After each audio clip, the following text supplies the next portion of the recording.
Making news now, 2 Metro East representatives have introduced a bill to separate the SIU campuses. Carbondale student trustee candidates meet with students, and 1 person is killed in a plane crash in Pennsylvania. Live from Southern Illinois University, this is River Region Evening Edition.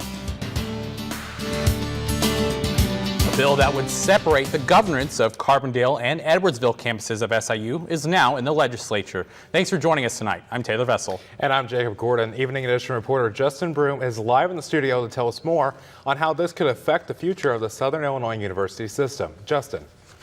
Thank you, Jacob. Last week, in a contentious Board of Trustees meeting, a measure that would have moved $5.1 million from Carbondale's budget to Edwardsville failed. Now, 2 Edwardsville lawmakers are trying to legally separate the 2 campuses.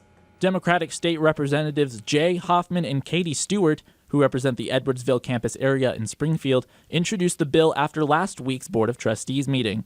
If passed, the SIU Board of Trustees would be abolished and each university would have its own board. Hoffman says the separate boards could focus on each campus's needs and their strengths. But others like John Jackson of the Paul Simon Public Policy Institute say the move would do more harm than good. Well, I think they need to consider the fact that the university is much stronger with the 2 campuses united under a single board and speaking with a single voice. SIU System President Randy Dunn also released a statement today highlighting the struggles the system would face to separate and said, "Finally, it's been noted over the years that our combined political leverage is stronger as a system, representing the common interests of 66 counties of central and southern Illinois, including the Metro East area." And this is not the first time this issue has come up in Springfield. It was also introduced in 2003, 2005, and 2013. The bills will head to the Illinois House Rules Committee before moving to the full legislature. Live in the studio, I'm Justin Broom. Back to you. All right, Justin, thanks. Southern Illinois University is turning uneaten dining hall food into compost. The program transfers as much as a ton of food scraps a week into composting facility. Student workers mix the food with manure from the school's hog and horse farm. Decomposition usually takes about 3 months, but University Farms coordinator Michelle Sullivan says facility hopes to reduce the turnaround time. Illinois farmers are worried the cold, wet spring will delay planting. The Farm Bureau says the target planting date is usually around April 21st, but due to the weather, farmers won't start planting if soil temperatures can't sustain growth. Central Illinois saw temperatures over 70 degrees for the first time since October. However, the National Weather Service says cold weather will return. But hopefully not too soon for us here in Southern Illinois. Yes, hopefully not. We did see some mostly clear skies today, so hopefully that'll bring the warmer weather. Here's Jordan with the first look at weather. Oh goodness, did they say we're going to see colder temperatures? Not what I want to hear, but we did see mostly blue skies, and so did most of the southern half of the country. They are still seeing some snow. I have a friend in Minnesota. He took a picture of some icicles outside his yard. That's not what we want to see here in the middle of April for sure. So blue skies all across the Southern Illinois region as well as St. Louis. A lot of blue skies. We saw a lot of sunshine, something we haven't seen in the last several days, so that's pretty good. So check out what the next several hours will bring in temperature-wise. Sun is out and will set without any clouds in its way starting at 60, dropping a little bit into the lower 50s. Clear skies will remain. A few clouds will start to bring in as the sun begins to rise at about 6:30 in the morning, but temperatures rise right back up to the upper 50s. So here's later my full forecast. Do we have warmer temps? I'm thinking the 70s coming. We have a dry weekend in tap for us. Haven't seen that in a while. I have that 5-day forecast plus the bus stop forecast for the kids coming up. All right, Jordan, thanks. And student trustees elections are underway after an open panel was held for the 2 candidates. Evening Edition's Phoenix Hoon Simmons has more. The 2 candidates spoke about their views and ideas, kicking it off by defining the role of a student trustee. So simply put, the goal, the job of a student trustee is to listen, bring out information to the students on campus and making sure we're making an informed decision and we provide informed information to the Board of Trustee members. Speaking on the future of chairs and departments, Arnett had this to say. I think that people should be compensated for their work, and that's another one where, I mean, it's just a lot of things that we need more reasoning and explanation on as students. Both of the candidates agree that students need to become more engaged in politics on campus, with Arnett saying, and I hope that next year there's a lot more people up here who are passionate and want to be in this position as well. Reporting for River Region Evening Edition, I'm Phoenix Hoon Simmons. And SIU students can vote online until 4 p.m. tomorrow. Effingham County has now been declared a sanctuary for gun owners. County board members passed a resolution last night and told employees not to enforce new Illinois laws that they believe would restrict Second Amendment rights. According to the county state's attorney, the action is symbolic and it won't control decisions made by the sheriff. And the Belleville police chief hopes to revive the city's volunteer officer program. Volunteers could carry city-issued firearms, help answer phone calls, and patrol at public events. Each of those officers will be paired with a sworn officer, and the department hopes to have up to 20 volunteers by the end of the year. Nearly 5 years after pleading guilty to schemes related to the misuse of a congressional campaign fund, former U.S. Representative Jesse Jackson Jr. and his estranged wife reached a divorce settlement. Jesse Jackson Jr. filed for divorce in late 2016 for irreconcilable differences. And a Colorado trucker has been charged in the crash that killed 4 people last November near Hamel. Police say Mohammed Jama of Greenlee in northern Colorado was driving too fast on Interstate 55 when his truck slammed into the other vehicles, killing 4 women. He's being held without bond. Ahead on Evening Edition, the Supreme Court has a ruling on a federal immigration law. Plus, the latest update on the Southwest plane engine malfunction. You're watching Evening Edition at 5.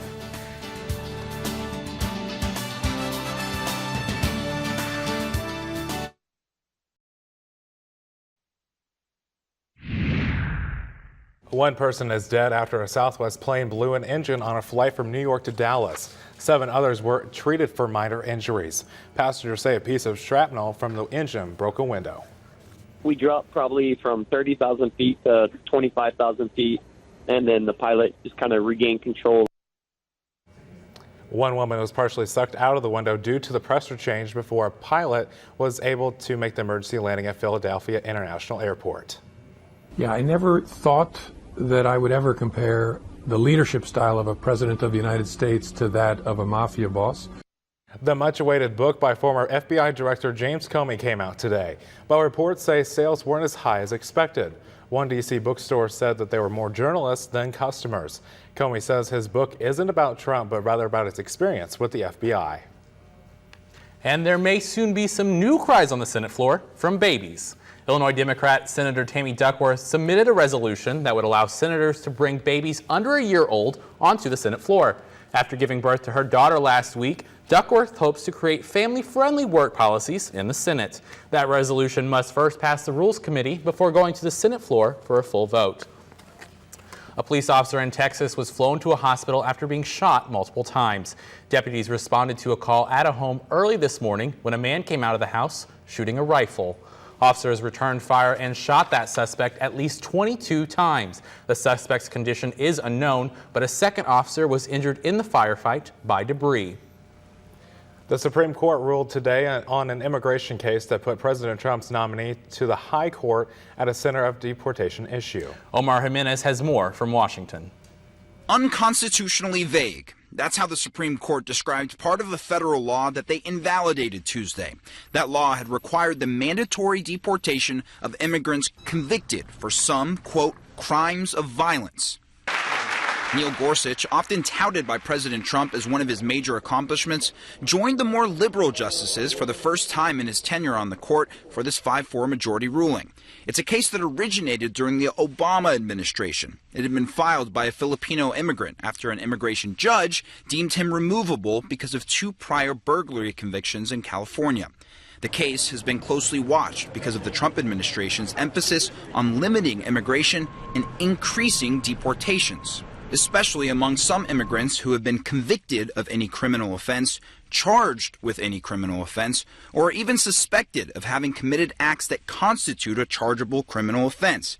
It's part of the Trump administration's stance that most recently includes sending National Guard troops to the U.S.-Mexico border.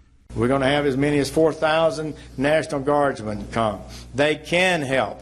Certain things they are not able to do and will not be doing.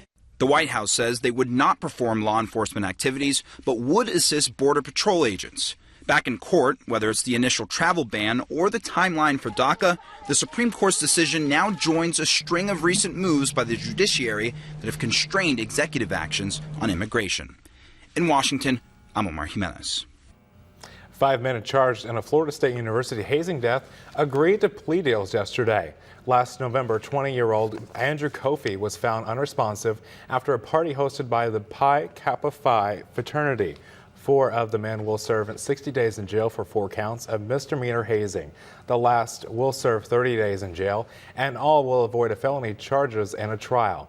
There were 4 other students charged in Kofi's death. They will go on trial in June. Republican Congressman Charlie Dent of Pennsylvania announced Tuesday that he would resign in May. He announced last year that he would not seek re-election, citing personal reasons. His departure complicates an already concerning situation for congressional Republicans. So far, 43 of them have announced that they will not seek re-election. Dent becomes number 44. And Starbucks is closing 8,000 stores in the U.S. on Tuesday, May 29th, to educate employees on racial bias. The news follows last week's uproar over the arrest of 2 black men who were waiting inside a Philadelphia location. The pair was escorted out by the police and charged with trespassing. Company CEO Kevin Johnson met with the 2 on Monday and apologized for their mistreatment. About 175,000 workers will be given that training. And it felt more like spring today, but how long is that going to stick around? Jordan Taylor has the full forecast next. And on Wall Street, stocks into the day with positive results. The nightly business report will have more coming up next at 5:30.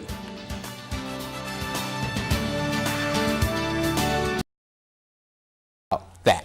No rain. It's dry across that board. If we eliminate Thursday and those lows, I'm thinking it's the time that everyone should get out and enjoy the temperatures, the daytime temperatures at least. We're not going to even look at the overnight lows because that's just sucky. But you see the weekend, we see 60s, no rain. Enjoy the weekend.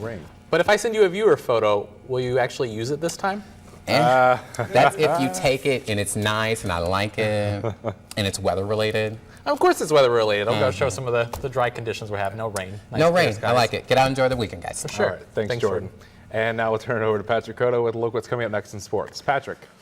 Well, coming up, the Saluki women's golf team is making a push in the conference championships, and the St. Louis Cardinals get set for a big matchup tonight. Stay tuned. Taking on the Minnesota Wild. Well, how about that? A fun game tonight between the Cardinals and the Cubs. Go Cubs. They're going to win. As long as they don't make it back to the World Series again, I don't want to hear about all that on Facebook and just nonsense. You got 2 Chicago Cubs fans over Well, here. that's unfortunate for you. Because how many World Series have you got now? Less than one in the last like 100 years? I don't think it's looking too good. I mean, we'll see. We'll see. And another thing, too, the Golden Knights, if they win tonight, they'll be the first new expansion team to win a playoff series. All right, good to know. Patrick. Thanks, Pat.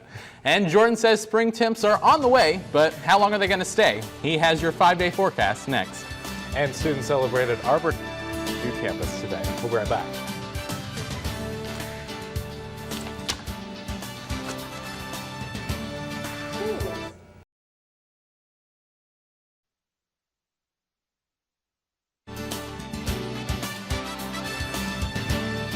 The worldwide celebration of the phenomenon of voice came to SIU.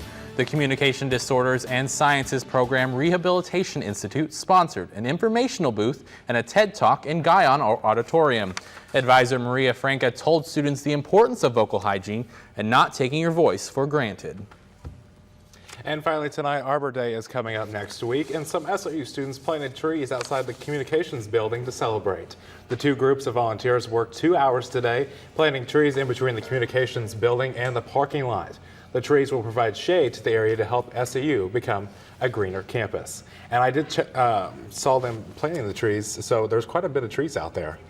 Right, and I mean, if it's going to be as sunny as you say it is, Jordan, maybe we'll need some of that extra shade. Yeah, maybe if they need to continue to plant some trees. It's going to be actually a very nice day to get out there. They're not going to deal with any colder temperatures. They might deal with some wind, but as we start off at 7:30 for the kids at the bus stop, it's going to be pretty nice out there as they get their start to the day. 56 for their start at 7:30 with some sunshine out there. Mostly sunny skies. They will see a sustained wind at 11 miles an hour, but that's going to pick up as the day goes on. But the high temperature, guys, for tomorrow, it's in the 70s. A possible 72 tomorrow. tomorrow with mostly sunny skies. So it is going to be great to get out there and plant some more trees or do some gardening, bring those plants back out that you brought back in, give them some sunlight. But as you see the week goes on, you may need to bring them in overnight because temperatures get closer to that freezing mark. But temperatures during the daytime are going to be pretty nice, so I do encourage everyone to get out and enjoy it, especially the weekend. Maybe I can finally get out and go running. I've been meaning to do that for weeks, but it's so wet and cold. Run, take a walk the pets, just, you know, get out there and enjoy. It's not swimming weather just yet. I think we understand that Unfortunately. one. Don't get in there, but still get out and enjoy it. Right. Thanks, Jordan.